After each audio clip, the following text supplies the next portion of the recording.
Pessoal, quando a gente faz uma reflexão referente àquilo que é trago para nós em O Céu e o Inferno, onde algumas questões são colocadas referente à nossa destinação futura e que isso tem a ver com a forma como eu lido nessa romagem em que eu estou, Consono vai ser trago por Kardec do exemplo de uma condessa chamada Paula, que houvera desencarnada em 1851, aos 36 anos, e terminara uma existência de prova na Terra, em que tinha tanto a fortuna quanto o bem-estar material, sem sombra de desgosto. Então, ela tinha uma aparência bela, provida de recurso material extenso, um prestigioso contexto social, mas ela trazia, para além disso, um modelo perfeito de qualidades intelectuais e morais, pela sua inesgotável caridade. Então, ela vai dizer que não foi sem luta que ela houvera alcançado a posição que ora ela ocupava na espiritualidade. Porque, entendo uma inesgotável caridade, ela foi para uma região de paz, de harmonização, que tem a ver com a continuidade daquilo que eu vivo aqui. Em sendo assim, como ela já vibrava nesse equilíbrio, nessa ambientação moral nobre, ao desencarnar, ela foi para uma região equivalente no astral. E ela vai dizer que a última existência que ela houvera tido na Terra, por mais meritória que pudesse parecer, não era per si bastante para tanto, porque por muitas existências ela passou por provas de miséria e de trabalho, que voluntariamente escolhera para depurar e fortalecer a sua alma. Em sendo assim, ela vai trazer a experiência do conforto íntimo enquanto uma felicidade que ela vivia lá, que satura todo o ser como um benéfico eflúvio, sem mescla de apreensão, de sofrimento, de inquietação. Mas ela vai dizer que não se trata de uma felicidade uniforme, porque isso seria fatigamento. E lá no astral, na região ditosa em que ela estava, há peripécias e não o ócio, a monotonia. Então ela vai trazer que não é nem uma festa interminável, nem um perene concerto, nem contemplação beatífica por toda a eternidade, mas vida, movimento, atividade. Enquanto a busca daqueles que estão ali por auxiliarem os que se encontram na retaguarda. E nesse caso, ela está aí como o espírito feliz.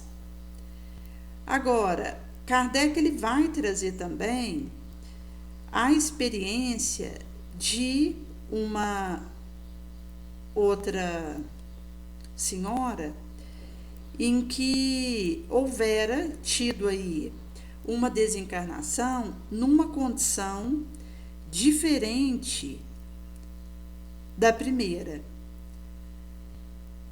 porque ela tinha um apego importante aos bens materiais e foi enquadrada por Kardec como espírito sofredor.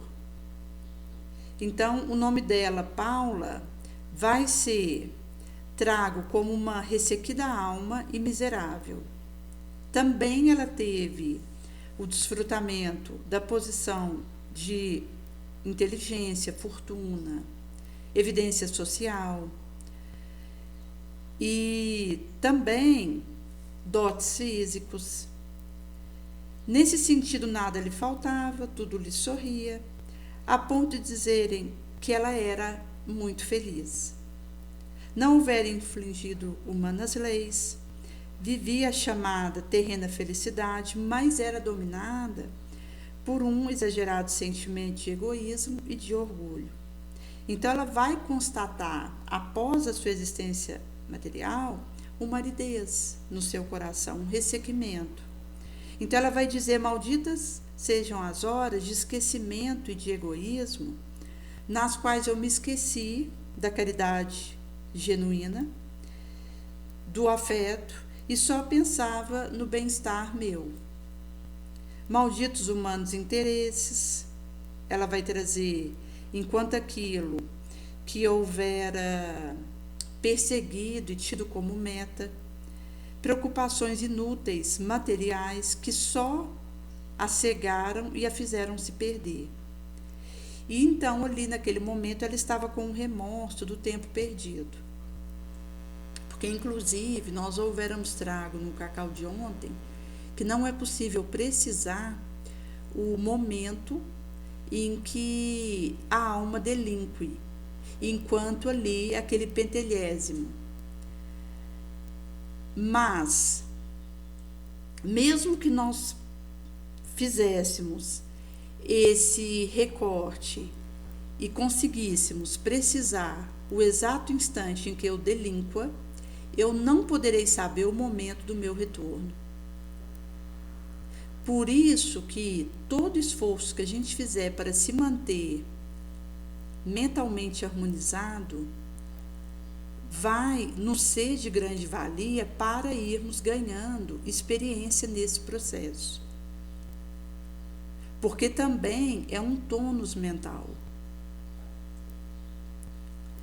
Nesse sentido que, mesmo que o indivíduo ele não possa precisar o seu retorno da delinquência e da chafurdação numa lama em que ele ora caiu moralmente, ele, para se depear disso, vai precisar de um processo expiacional que funciona à guisa de mata-borrões das imperfeições do espírito. Por isso que, se a gente pegar os espíritos Paulo e Clare, que são de um contexto existencial semelhante, elas têm graus de amadurecimento diferentes e cada uma aproveitou de uma forma a esteira das sucessivas vidas.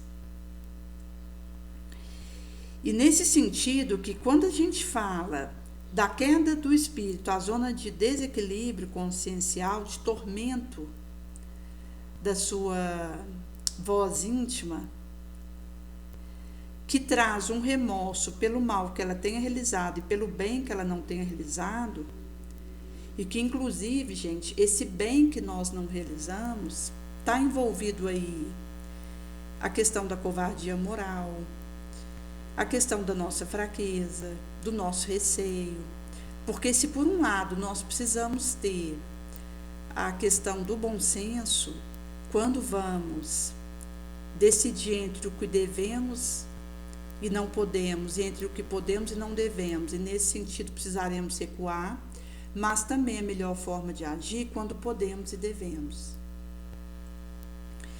Nesse sentido que existem aspectos da nossa análise conosco mesmo, onde a desarmonia da nossa consciência, ela se fará perceber por uma omissão que tem a ver com uma falta de força para fazer o bem que eu posso naquele momento.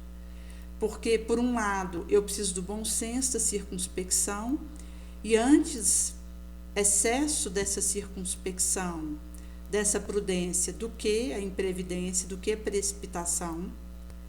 Mas, por outro lado, eu, ao longo do meu dia, encontro instâncias variadas para fazer coisas boas, e que se eu deixo o medo mórbido tomar conta de mim, vai ficar sem fazer. E acontece, gente, de nós precisarmos, às vezes, decidir rápido entre uma ação e outra.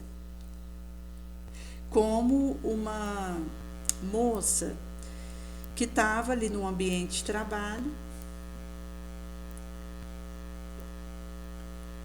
e ela houvera feito uma atividade sobre a prevenção do suicídio relacionado ao Setembro Amarelo. E nessa atividade ela houvera envolvido ali alguns adolescentes nesse areal e eles houveram feito confecções de cartazes com esse propósito e estava sendo feita a colagem de alguns que foram escolhidos dentre os que estavam sendo entregues para serem afixados em quadros no corredor. E nesse mesmo ambiente há um indivíduo cujo filho ele houvera se autoexterminado ainda bem jovem, estava iniciando a sua carreira profissional, e uma terceira pessoa viera comentar com essa que estava fazendo a fixação desses cartazes que talvez fosse inadequado essa proposta, porque aquele que houvera perdido esse filho pelo autoextermínio poderia se ressentir disso. E é curioso porque a pessoa relata que no momento que isso foi trago para ela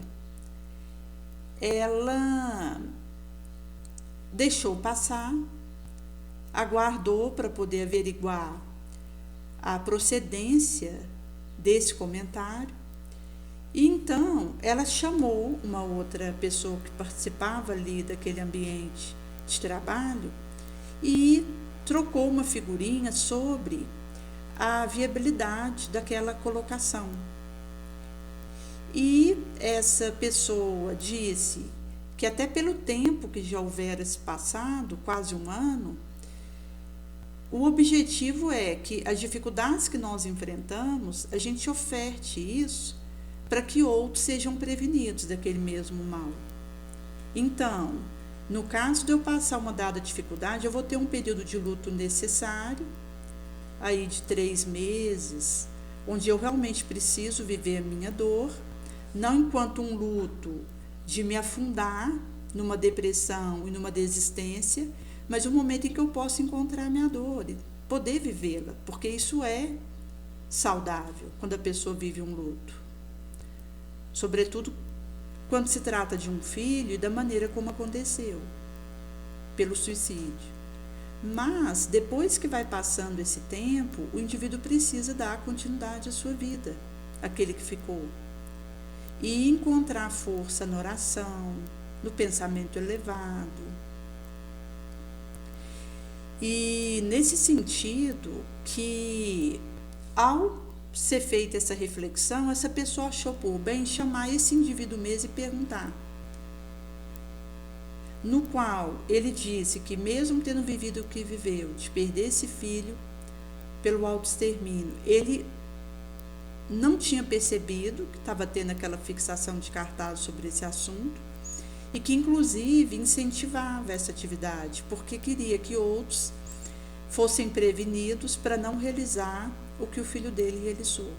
Ou seja, usar o seu exemplo de vida para que outros possam evitar se autoexterminar. Nesse sentido, que vai trazer como que é delicado quando nós estamos num ambiente onde existem experiências diferentes ali e alguém que está naquele local venha fazer algum comentário e que, ao invés de proceder, é um comentário desnecessário. Mas a cautela, a circunspecção, ela manda a gente fazer uma averiguação. Então, se a gente pegar, por exemplo, essa situação, talvez a pessoa envolvida ali, que estava fazendo o fixamento desse cartaz, não precisaria nem ter chamado uma outra pessoa para poder conversar sobre esse assunto. Poderia ter ido direto no rapaz que perdeu o filho. Porque quando a gente pode tratar dos assuntos com transparência, sem falar nas costas de algo em relação a alguém, mas poder chegar nela e tratar esses assuntos com tranquilidade, a gente evita muitos desentendidos e corta a situação malsã na raiz. Inclusive, ele houvera comentado que depois que aconteceu isso, iria inclusive falar para essa outra pessoa, ao qual primeiro ele tinha chamado para conversar, para dizer que não procedia, mas achou por bem deixar. Até porque existem essas ditos e não ditos que acaba levando a fofoca, a maledicência. Por isso que aquele que foi fazer intermediação do que tinha acontecido não citou nomes, porque não é necessário. Mas precisou ir diretamente naquele que viveu a situação com o filho para poder arrancar na raiz o que estava acontecendo de infiltração malsã. Por isso que existem situações que, se a gente está atento para um discernimento, a gente evita quedas e complicações desnecessárias. Como, por exemplo, uma professora estava comentando de uma discussão que houvera tido numa dada sala de aula, numa escola que ela trabalha, e que daquele momento de discussão houvera se transformado numa briga entre dois alunos daquela sala. Inclusive já tinha tido outras ainda nesse ano.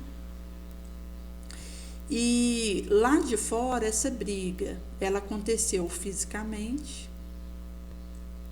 E quando isso se deu, os colegas em volta ficavam, ao invés de ir separar, falar do perdão, do esquecimento das ofensas, para que os dois pudessem fazer as pazes.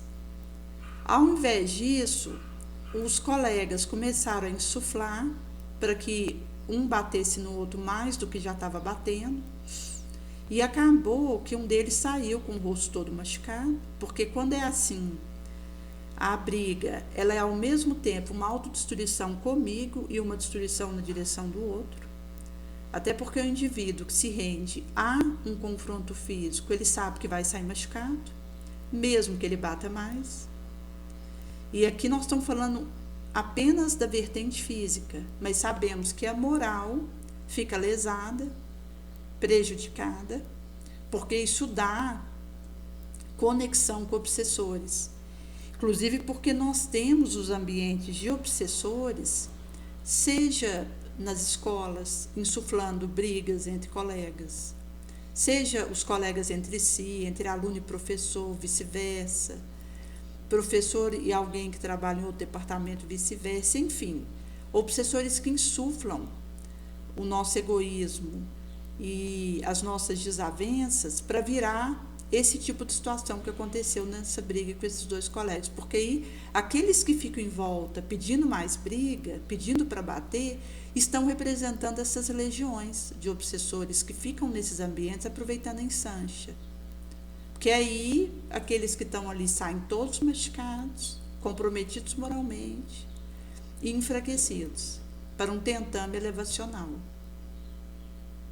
Porque isso só vai fazer dar margem a novas conexões obsessivas. Quando isso não descamba já para uma subjugação, se é que já não estavam nessa situação, e daí pode descambar para uma fascinação, que é bem mais grave, como Kardec vai trazer. Porque na fascinação, a razão do indivíduo está sob o domínio do obsessor. Na subjugação, a minha vontade está sob o domínio do obsessor, mas na fascinação, a minha razão, o meu raciocínio está sob o domínio do obsessor. E aí eu faço coisas esdrúxulas, perigosas, comprometedoras moralmente e não percebo, porque eu não tenho mais raciocínio próprio para poder fazer aquela análise, porque isso está sob o comando e a condução de um espírito inferior. Então mostra como que isso pode ir piorando e nos comprometendo moralmente, onde a gente vai perdendo o domínio de nós mesmos. E nesse sentido, inclusive, houvéramos pedido para ela trazer o nome desses envolvidos, até para a gente colocar no nosso caderno de prece para encarnado, mas ela pareceu alegar que não poderia trazer da outra escola nomes, porque seria não permitido pela plataforma de conduta enquanto uma professora daquele estabelecimento. Mas só da gente fazer uma mentalização na direção dos envolvidos, mesmo que a gente não saiba o nome, só da gente rezar por aqueles envolvidos naquela situação, a gente já está emitindo vibrações boas para eles, para auxiliá-los no despertamento que eles precisam viver. Porque às vezes a gente vê casos escandalosos na mídia, a gente ouve falar de situações de briga, de violência, de assassinato, situações muito tristes que mesmo que nós não tenhamos o nome dos envolvidos, só da gente mentalizar, colocar em oração, pedir para Maria passar na frente, pedir para Jesus abençoar os envolvidos, a gente já vai emitir vibrações de conforto e de consolo, para que os envolvidos possam encontrar o caminho que eles precisam seguir e tenham força para abraçar para poder fazer a sua reforma moral. Nesse sentido que essa questão da transformação moral, ela vai implicar aí em eflúvios que o indivíduo ele vai assimilando para despertar. Porque nós temos, ao longo da nossa vida, divisão em ciclos. Até os 7 anos, nós temos um período em que a criança está mais voltada para a família. Dos 7 aos 14 anos, ela está mais voltada para a escola, então ela passa a confrontar a família e aceitar o que venha da escola. E a partir dos 14 anos, o adolescente ele está mais voltado para o mundo. Então, ele passa a confrontar tanto a família quanto a escola. E por isso que é difícil nós fazermos abordagens de determinados assuntos com alunos. E, às vezes, quando a gente tenta fazer algumas reflexões morais, porque conteúdo, aquele adolescente pega na inteligência artificial. É o mais simples de passar numa sala de aula é conteúdo, porque ele faz uma pesquisa na internet e tem aquilo resumido e mastigado, palatável. Mas o mais complexo é nós tratarmos dos pontos nevrálgicos das nossas morais, que tem a ver com a questão do perdão, da oração, da ansiedade, da falta de amor consigo mesmo. Porque acaba que esse adolescente, ele ainda não tem claro o propósito de vida dele. E, ao mesmo tempo, ele está num momento em que ele precisa ter uma referência para dizer não às influências nocivas que ele recebe na escola. Por isso que, muitas vezes, aquele que está lá na frente falando para adolescentes, ele é zombado, porque chegam nele questionamentos como o que isso tem a ver com a matéria, ou mesmo uma indisposição de ouvir sobre aspectos de reforma moral. E nesse sentido que aquele que está na frente conduzindo um grupo de adolescentes precisa trabalhar as questões morais, que são as ingentes. Porque mesmo a gente sabendo que o adolescente está num período que ele não aceita fácil que venha na escola para ele, enquanto uma instrução, uma advertência, por outro lado, as influências nocivas que ele recebe fora dos muros da escola são grandes. Então, aquele que tem contato direto com o adolescente, como por exemplo o professor, precisa fazer despertamentos morais. Porque senão aqueles adolescentes acabam destruindo a si mesmos e uns aos outros. Se eles não têm as reflexões morais que eles precisam para darem seguimento às suas vidas com um mínimo de equilíbrio. Inclusive, quando a gente fala, por exemplo, num grupo de adolescentes, nós estamos falando que ali tem aquele que é do Testemunho de Jeová, pode ter aquele que é judeu. Então, às vezes, a gente não precisa citar o nome de Jesus, mas nós falamos da moral de Jesus, que é aceita em qualquer ambiente que a gente estiver. Quando nós falamos da questão de andar 2.000 milhas, pedir para andar 1.000, da oração pelos nossos adversários, o perdão das ofensas, que são mensagens que Jesus traz e que são universais. E quando nós estamos ali com aqueles adolescentes, é o momento de nós fazermos reflexões que vão ajudá-los no futuro que aguarda cada qual. Porque é, sobretudo, nessas reflexões que a gente vai podendo plantar aí, enquanto inicialmente essa insementação, que um dia possa vir a germinar.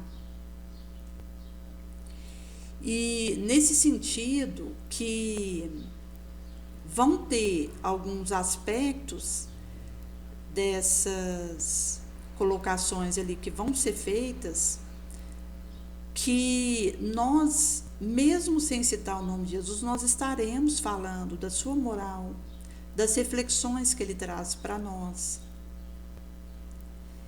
E vamos estar deixando aí algumas fermentações que aquele adolescente mesmo per si, ele vai continuando a tecer isso portar dentro da alma, porque uma reflexão boa com os outros não é aquela que responde a todas essas perguntas que venham, mas a que suscita as melhores perguntas.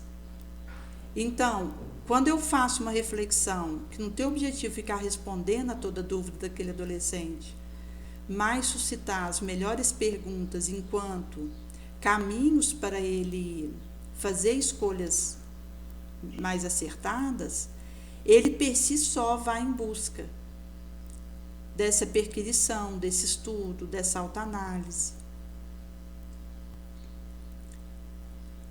E nesse sentido que quando nós temos um conjunto de indivíduos juntos no ambiente, cada um traz uma história, uma dificuldade, uma aflição, que vai fazer parte da vivência de cada qual e que ele não comenta.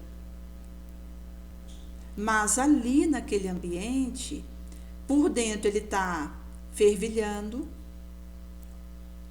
inclusive às vezes vivendo situações autodestrutivas,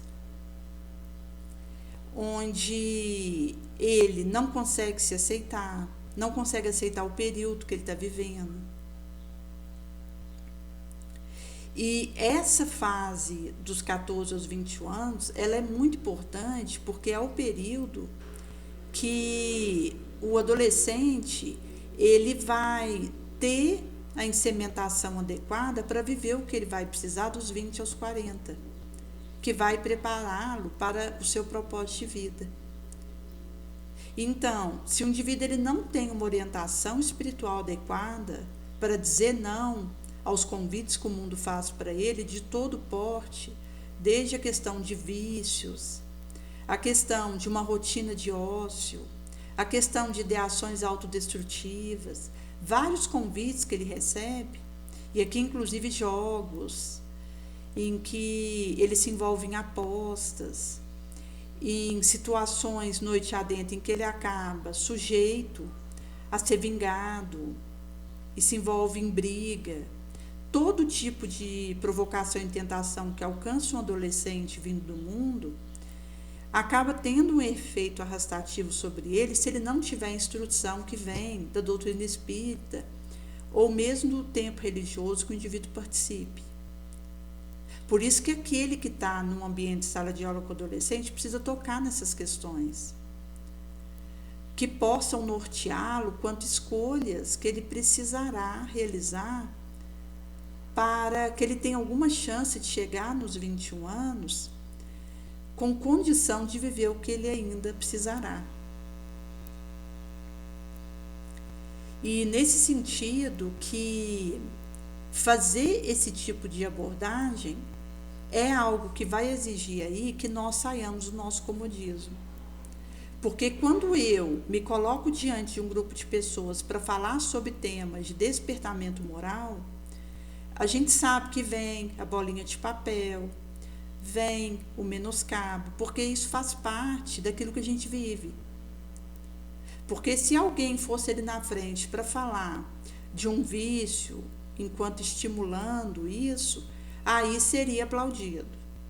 Mas quando a gente vai falar sobre a questão das reflexões que vão nos ajudar a fazer escolhas mais nobres, mais limpas, e a ter opções que nos ajudem no nosso processo enquanto aqui, isso é visto de forma santarrônica, como fanatismo, como desvio de propósito. Por isso que tantos deixam de fazer o bem quando pode, porque o bem ele é escarnecido. E aí falta força para a gente para poder enfrentar as zombarias do mundo quando a gente está fazendo bem. É por esse motivo que essa questão do trabalho com os adolescentes ela é urgente, porque ela vai dizer aí de um preparo que eu estou dando ou não para esse espírito, para o que ele precisará viver. Como, por exemplo, teve um outro relato de uma briga entre duas adolescentes, porque uma estava sendo acusada de trair o namorado da mãe da outra. Enquanto aí tem um caso com o namorado da mãe da outra menina e que gerou aí início de discussão entre as duas com vocifério de briga no saída da escola. E que tem a ver aí com essas situações que estão ali fervilhando e que esperam pelo contributo da nossa boa vontade de enfrentar esses temas, de colocar isso na pauta do assunto que está sendo ventilado ali. Por isso, gente, que é grave a questão da sociedade que nós estamos e das consequências disso. Até porque eu vou ser responsabilizada não só pelo mal que eu fiz, mas pela instrução que eu deixei de dar, pelo aviso que eu deixei de ofertar, pela orientação que eu poderia ter dado e me calei. E que às vezes implica, inclusive, em risco que a gente corre, porque quando a gente realmente aproveita as instâncias de fazer o bem, a gente faz isso correndo risco. Aquele que realmente deseja fazer diferente no mundo, enfrentar a zombaria do mundo e fazer valer o bem que eu posso, no limite da minha força, no ambiente que eu tiver, isso a gente faz é correndo risco, inclusive sob assédio. Nesse sentido que, como é trago pela história do Divaldo, que a pipocação que ele fez da doutrina espírita pelo mundo, nos países que ele foi, ele fazia isso correndo risco. Houve recortes em que ele foi levado para a delegacia, para dar depoimento ali para a polícia. Porque, inclusive, se ele persistisse em fazer aquela palestra que estava marcada para o dia seguinte, ele poderia ser torturado, porque aquele país não permitia reflexões daquele tipo. E ele, intrépido, ia e fazia. Ele não se omitia, naturalmente que ele estava sob uma intuição, uma orientação do alto, e sua mentora Joana de Anjos o acompanhava, mas, por outro lado, ele precisou ter uma coragem moral, que ele teceu portar dentro da alma, para fazer ações que, se ele não fizesse, seria omissão, mas que para ele fazer seria correr no risco. Por isso que, se eu não estou disposta a correr risco para realizar o nobre, eu não vou fazer. Se eu for esperar eu estar numa bolha de segurança, de tranquilidade, de não assédio, e de que aqueles que estão diante de mim me aplaudam, compreendam aquilo que eu estou falando e acolham aquela proposta, eu vou ficar sem fazer. E é por isso que nós temos tantas situações de pipocamento do mal. Porque acontece muito de nós não termos força suficiente de enfrentar as adversidades que nos alcançam quando a gente resolve fazer o bem. Aproveitar as ensanchas que a gente tem para realizar isso. E às vezes, gente, isso é tão delicado, porque para você seguir uma intuição que você está tendo, que você filtra aquilo, rastreia e criva, percebe que é aquela atitude que você tem que tomar, você faz isso, inclusive, na beira do despenhadeiro. Você percebe que por pouco você não despenhou ladeira abaixo e que você pode sair mais fortalecido. E é como Paulo dizia, em tudo nós somos destroçados, mas não nos damos por destruídos. Por isso que quando a gente fala, aqui nós estamos comentando a questão de um professor, mas qualquer repartição que você tenha contato com adolescentes. Às vezes é o seu sobrinho, às vezes é o seu filho, às vezes são os colegas do seu filho que estão na sua casa, às vezes é no centro espírita, que tem aqueles adolescentes. Nós precisamos assumir a evangelização e a instrução ofertada às nossas crianças e aos nossos adolescentes, porque eles estão carentes disso, necessitados, sedentos. E eles precisam ter o conhecimento para sair da ignorância, para que eles tenham alguma chance de chegar aos 21 anos com condição de acolher o que os aguarda. Porque, caso contrário, o indivíduo pode entrar num adoecimento irreversível, por uma doença sexualmente transmissível, por um uso de crack, por uma bebida, por um racha.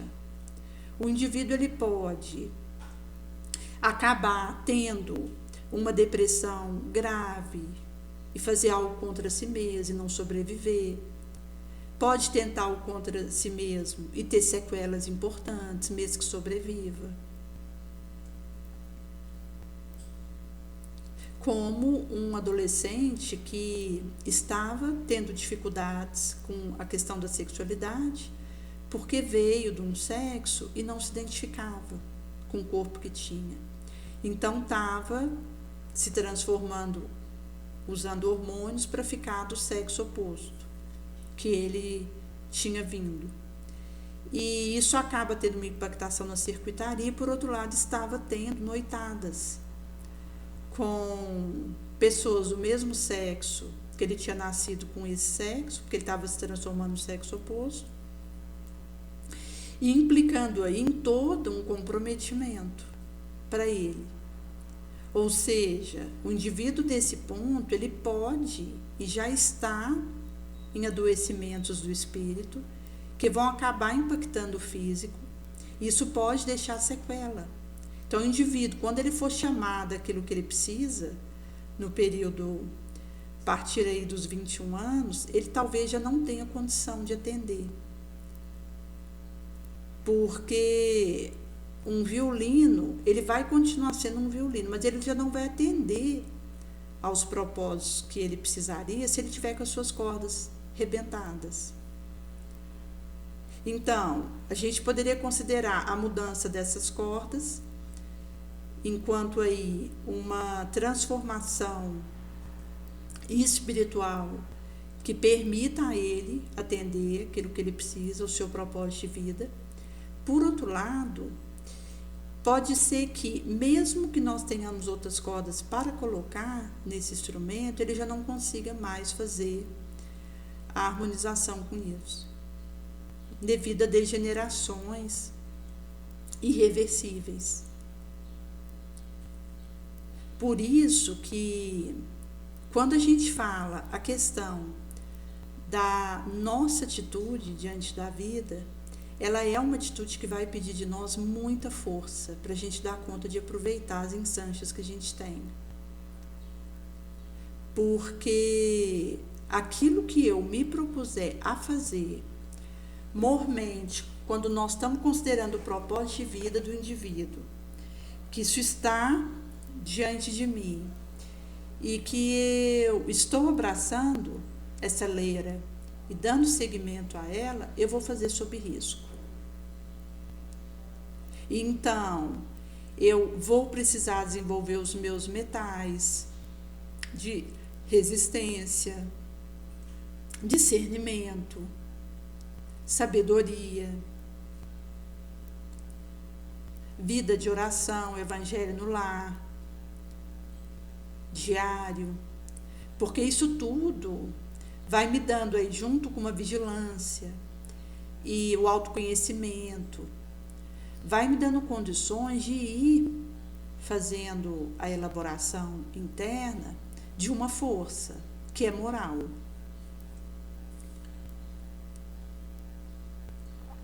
E é curioso, gente, porque nós vivemos uma sociedade em que as pessoas têm muitas necessidades. Se nós considerarmos, por exemplo, só a questão material, que são as mais fáceis a gente resolver, porque as dores mais pungentes e que as pessoas costumam sucumbir a elas são morais.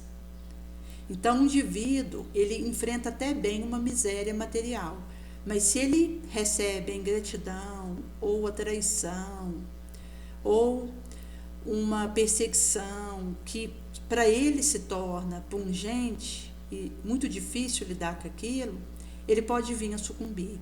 Então, para a gente falar só das questões materiais, que são aí as mais tranquilas, considerando isso na comparativo com as questões espirituais, são muitas as necessidades.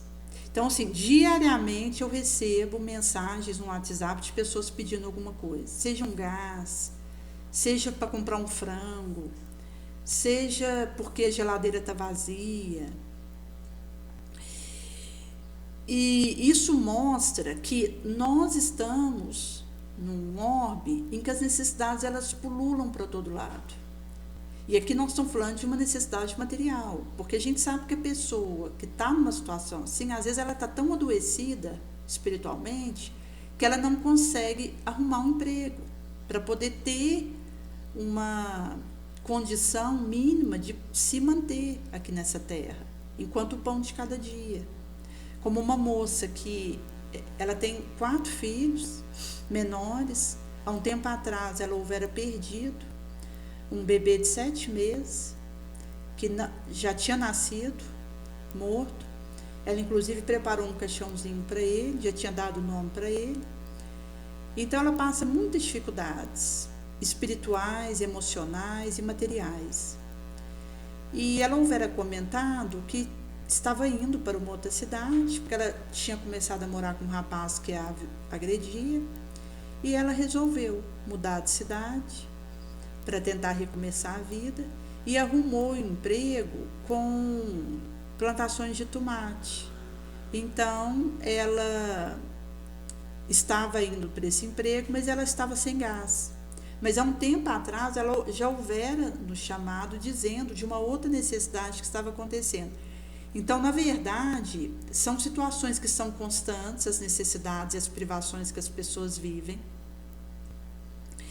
E nesse sentido que é uma condição que pode alcançar todos nós, porque nós não estamos isentos de vir a passar privações de todo porte. E por isso que o mínimo que eu faço é dar para o outro aquilo que seja supérfluo. Eu preciso chegar a conseguir a dar para o outro o meu necessário, como por exemplo o Chico, que ao invés dele fugir dos pedintes que necessitavam de alguma ajuda, como a gente sabe que muitos fazem, ele ia ao encontro desses andarilhos, desses necessitados de todo porte. Então ele sempre estava consigo com algumas moedinhas que ele pudesse dar para poder aquele mendigo ali comprar algo que ele estivesse precisando com mais urgência. E, para além daquelas moedinhas, sempre tinha um sorriso no rosto, o coração acolhedor, em que o outro se sentia amado por ele, acolhido, fortalecido. E, nesse sentido, existem várias formas de nós ajudarmos, porque às vezes a pessoa vem pedir para nós um fogão, mas ela está precisando muito mais do nosso amor, da nossa mão estendida, da nossa oração. Então, nós estamos atentos com o auxílio material que nós precisamos dar, mas ao mesmo tempo nós estamos atentos com a mão que nós precisamos estender, com o ouvido para ouvir o outro, mesmo que ele esteja numa dor surda, muda, que nós possamos acolher o outro na condição que ele tiver e, sem fazermos perguntas, podermos oferecer algo do nosso essencial para esse outro. E não supérfluo que nos sobra, mas do nosso gemal, do nosso primacial, que faz parte daquilo que importa para nós, que é o espírito. Então, todos os outros movimentos de auxiliar esse alguém vão ser consequência dessa doação que eu realizo na direção do outro, para aliviar a dor, para acalmar o desesperado, para poder trazer esperança para aquele que já não tem nenhuma dentro de si, está ideando desistência, para que ele continue, para que ele não desista. E possa perceber que consegue continuar, que é possível seguir com a sua vida. Nesse sentido que nós encontramos diante de nós todo tipo de pungência. E isso vai dizer que aquilo que eu posso fazer, façamos. Conforme vai ser dito no Livro dos Espíritos, no tópico 923, onde uma pergunta diz: o que é supérfluo para uns não se tornaria necessário para outros e reciprocamente, conforme as posições da sociedade que cada qual ocupe? E vai ser respondido que sim, de acordo com as nossas ambições, preconceitos e materiais ideias, e todos os ridículos caprichos, aos quais o porvir fará justiça quando compreendermos a verdade. Porque Jesus já nos dissera que conheceríamos a verdade e a verdade nos libertaria. Então está trazendo aqui que nós temos caprichos ridículos, melindres desnecessários, querelas inúteis, bagatelas lixosas, que só serve para nos fazer perder tempo e nos comprometer. Nesse sentido que tanto essa questão desses caprichos quanto preconceitos que ainda trazemos, intransigências, intolerâncias, ambições, que tem a ver com o materialismo, que são as ideias materiais, que tenta insuflar isso dentro de nós a que preço for. Porque o materialismo, ele se impõe, ele não espera a gente chamar, ele vem e quer prevalecer. Por isso que, se alguém tivesse um valor de 30 mil de renda e agora só tem 5, ele pode até acreditar ser bem feliz, porque diminuiu a renda que ele tinha, aqui falando materialmente mesmo. Porque ele não pode mais ter uma grande soma, seu criado, seu cavalo, e aqui trazendo para a atualidade seu carro, seu riacho, sua fazenda, seu iate,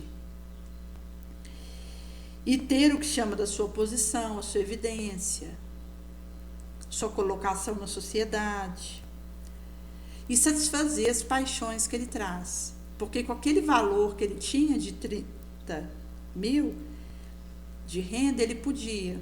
Mas agora, que tem menos de 5, em torno disso, ele já não possa mais. E, na visão materialista, ele se consideraria infeliz, desditoso por causa disso. Então, Kardec vai dizer, ele acredita não ter o necessário, o essencial, aqui na resposta que foi dada para ele. Mas Ele teria direito de se lamentar da situação dele quando ao seu lado morre de frio e de fome alguém que não tem um abrigo para repousar, descansar a cabeça, que não tem um remédio para poder aliviar uma dor, que não tem um penso para um transtorno psíquico? Nesse sentido, ele vai dizer que o sábio homem, para ser feliz, ele sempre vai olhar abaixo de si, nunca acima, a não ser para elevar e sublimar sua alma ao além, ao infinito. Por isso que quando a gente fala, inclusive, das mudanças que acontecem conosco, em que eu tinha uma grande soma e hoje não tenho mais, a gente na visão materialista vai achar que nós somos bem felizes, enquanto na verdade aquilo foi um livramento. Até porque a prova da riqueza é muito perigosa. Inclusive Kardec vai trazer isso num outro recorte, que a prova da riqueza é pior do que a prova da miséria. Porque quando o indivíduo ele tem muitos recursos materiais, ele está exposto a muitas seduções e tentações. O indivíduo precisa ter o pé muito firme no céu, no que importa, para que ele consiga usar o que ele tem de material para atender as necessidades daqueles que estão em volta de si. Porque senão ele vai pegar essa soma material que ele tem para garantir seu iate, sua fazenda, sua casa de 5 andares, sua viagem para a Disney. Ele vai querer usar aquilo que ele tem para atender aquilo que é puramente material e movimento de distração. Enquanto que, ao só o momento dele ir embora, o que ele tiver vai ficar aqui. A única coisa que ele vai levar com ele é o bem que ele tiver feito, inclusive o bem que ele não fez enquanto remorso e mancha consciencial. O bem que ele tiver feito o auxiliará lá, e o bem que ele não tiver feito, junto com o mal que ele tiver feito, o prejudicará lá, que são as únicas coisas que vão com ele. Nesse sentido, que tudo que a gente investe aqui, fora disso, é movimento de distração. O que realmente está em foco para um espírito encarnado na Terra é fazer todo o bem que esteja ao meu alcance, para além da minha força. Nesse sentido que, quando a gente fala dessa condição, é um chamamento, como um processo que nós houvermos comentado aqui, de um caminhão bitrem que houvera batido no carro, e os 5 que estavam nesse carro houveram falecido, e desse caminhão bitrem não houve machucamentos do casal que estava nele, mas a empresa iniciou um processo contra os herdeiros de quem estava no carro. E, inclusive, um dos filhos de quem estava no carro, que era o que estava na direção, foi lá no local onde aconteceu o acidente para assumir a culpa do motorista, esse o seu pai. Ele tinha perdido os 2 filhos, que tinham de 5 e 11 anos, a esposa de 29 anos. Os pais também houveram falecido nesse acidente. E mesmo assim ele vai lá e reconhece a culpa do motorista, seu pai, para que a seguradora dele, enquanto ao que ele pagava, liberasse o conserto do caminhão. E nesse sentido que houve a liberação do valor para o conserto desse caminhão, mas mesmo assim iniciou um processo contra os herdeiros dos que estavam no outro carro. E quando inicia um processo assim, você não tem como extinguir. Às vezes a pessoa que iniciou, vamos que ela se arrependeu depois de um tempo de ter iniciado esse processo, ela não consegue extinguir ele. Ele vai andando, arrolando. E aconteceu que, depois que já houveram passado uns 20 anos desse sinistro, foi feito aí uma retomada do processo por algum advogado ali que resolveu fazer isso. E esse processo, então, ele condenou os herdeiros como réus.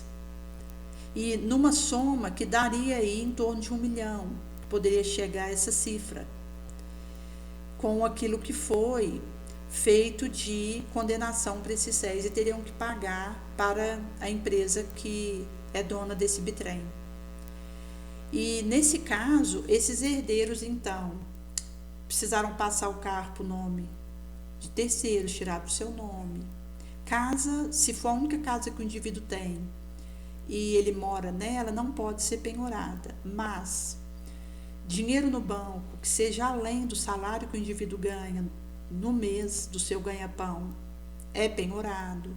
Carro, moto, bicicleta, o que for que esteja no nome do indivíduo e que seja aí algo que ele utiliza, vai para penhora.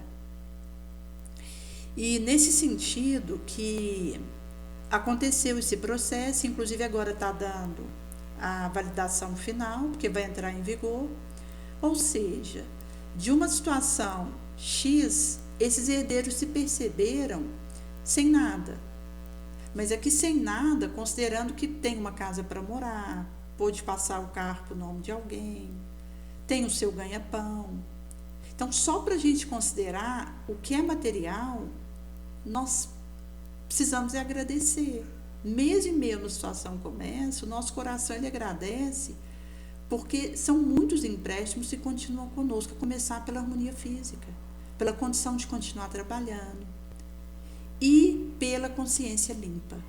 Porque o agressor, gente, ele é o mais beneficiado.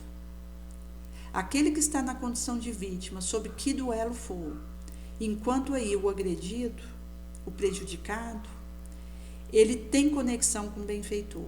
Ele está conseguindo aí espiar débitos, ele está conseguindo matar borrões de imperfeições do seu espírito, ele está conseguindo fazer aí uma purificação do seu areal interno, e nesse sentido ele está decantando o seu interior com essa expiação ou essa prova que ele vive. Isso é libertador e terapêutico.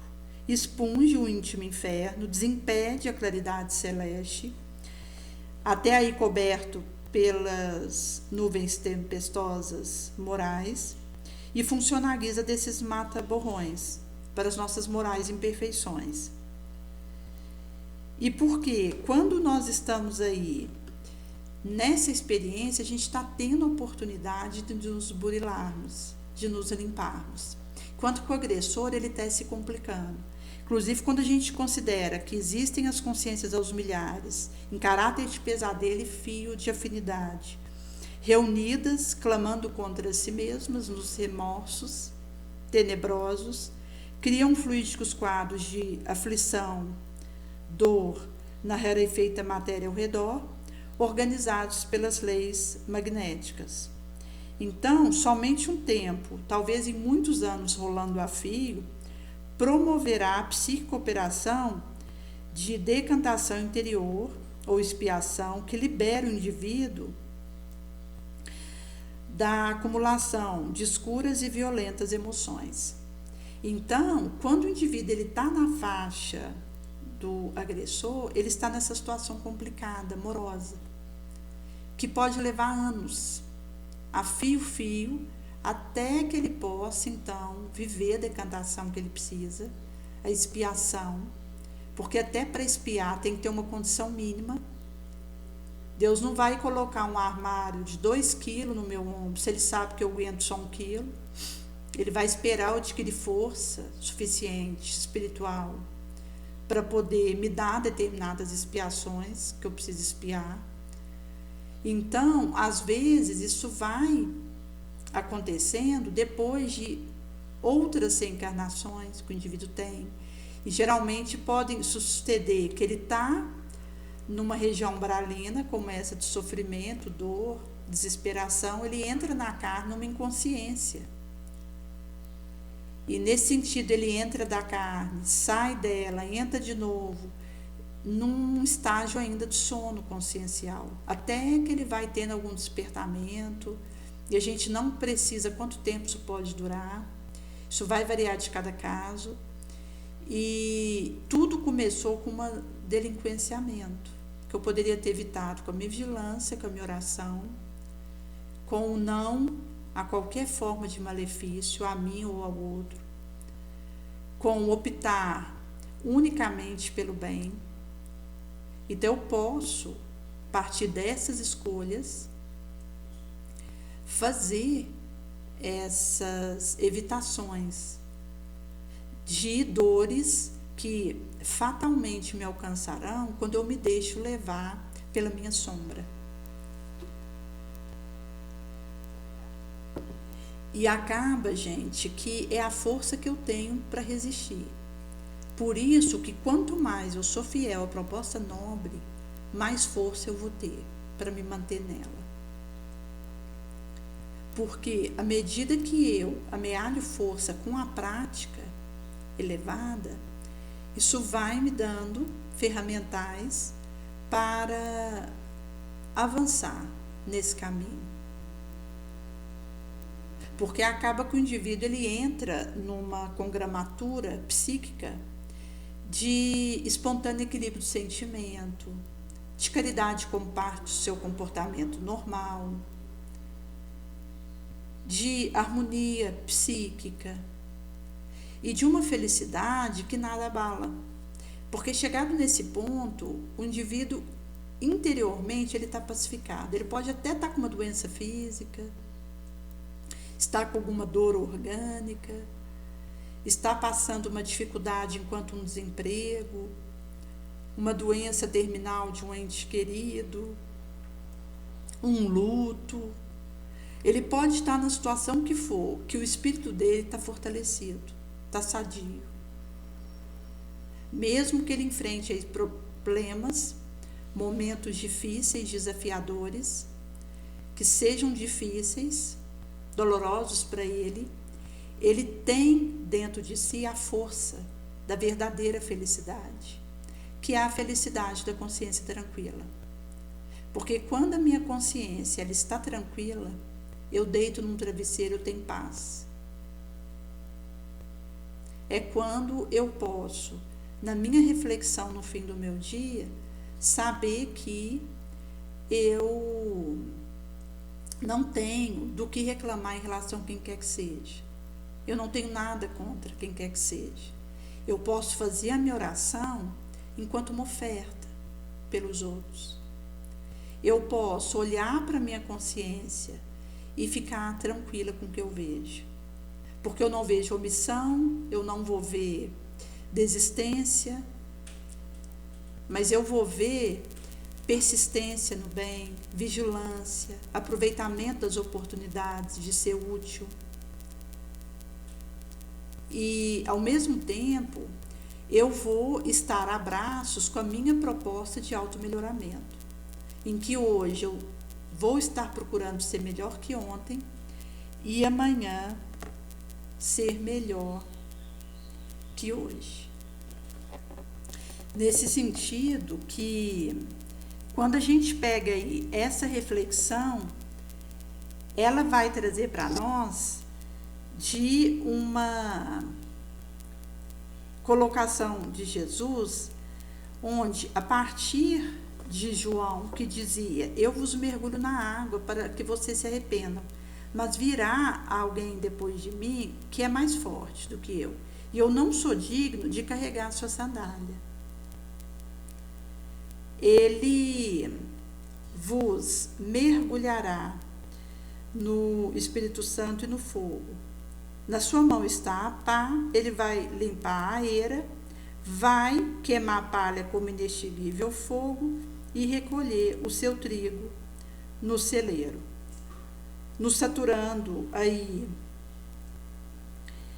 onde nós poderemos, a partir do momento que o indivíduo ele tem escolhido a zona de desequilíbrio consciencial que o traz o remorso pelo mal que ele fez e pelo bem que ele não fez, as febres das dominadoras paixões e a incontinência amarga dos vícios de todo porte, isso vai eclodir na consciência, gerando sofrimento no astral, depois da morte do corpo, experiências menos ou mais dolorosas e demoradoras, até que o ser se prontifique ao sério melhoramento, sincero e efetivo de volta ao bem.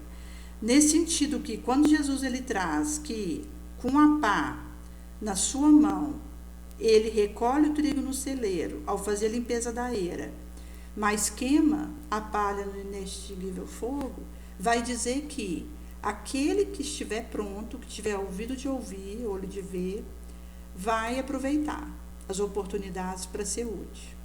Vai fazer isso acontecer. Por outro lado, aquele que perder essa ensancha, pode ser que quando ele desperte já seja tarde demais. E ele vai precisar esperar para entrar novamente num corpo orgânico, para começar a divisar as expiações que ele precisará viver para retornar ao equilíbrio necessário.